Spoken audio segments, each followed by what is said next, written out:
that eventually China will become the #1 superpower and enslave all of us. Now, I'm sure a lot of you guys have heard similar things about this in the media, but is there really fact behind it? So let's give a little background. So GDP stands for gross domestic product, which means the total amount of money one country makes in a year. The GDP per capita means all the money one country makes in a year divided by all of the people. So the World Bank reported in 2014 that China had a GDP of only 7,590. And what did the US have in comparison? Almost 4 times more, with 46,332. So that puts a little bit in perspective what the China economy really is. So today I will be sharing with you economic statistics so you'll have a greater understanding of the Chinese economy. I will be talking about how China has drastically changed since 1978, how it has a developing economy, and also how it has a dual economy. Next slide, please. So how has it changed greatly since 1978? I'm an economics major, that's why I'm really interested in this subject, and I really wanted to see how it's changed so much since 1978. So the Center for Strategic International Studies group reported in 2016, and they are a bipartisan organization that reports on public policy, that China in 1978 had an open door policy, basically meaning everyone knows they're a communist country, but they changed from a communist economic country to a free market, which is what America has, where businesses own themselves.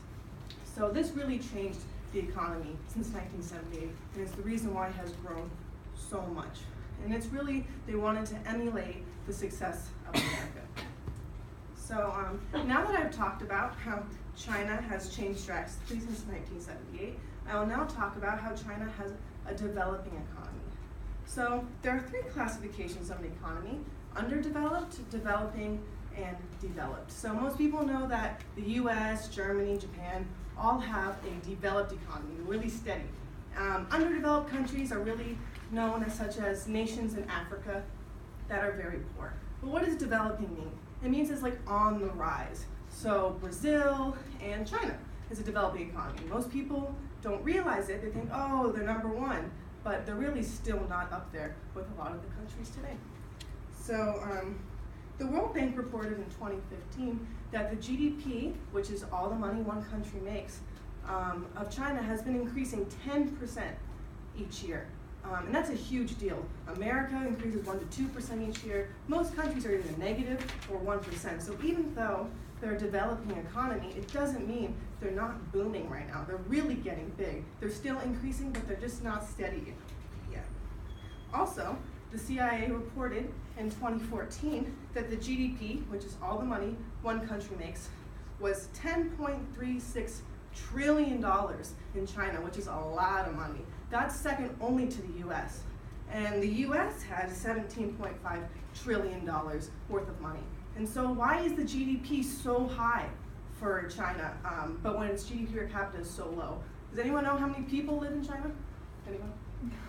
1.3 billion people. So when you divide all their money by the amount of people, their GDP per capita really shrinks. So they really don't have enough money to support all of their people.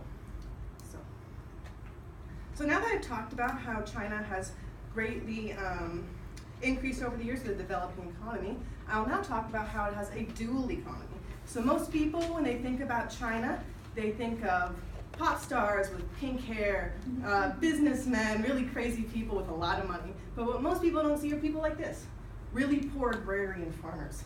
And the World Bank reported in 2012 that just under 100 million people are below the poverty line in China. So if you think about that, that'd be 1/3 of America's population. They have the 2nd largest amount of impoverished people in the entire world.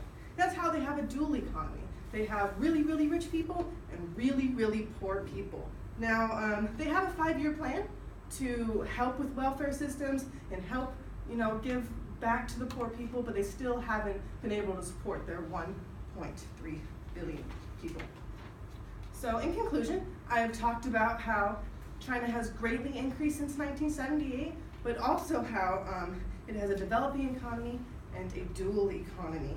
I hope by learning more about the statistics Today, you have a greater understanding of the Chinese economy. And I want you guys all to remember that China probably is not going to enslave us all. So, thank you.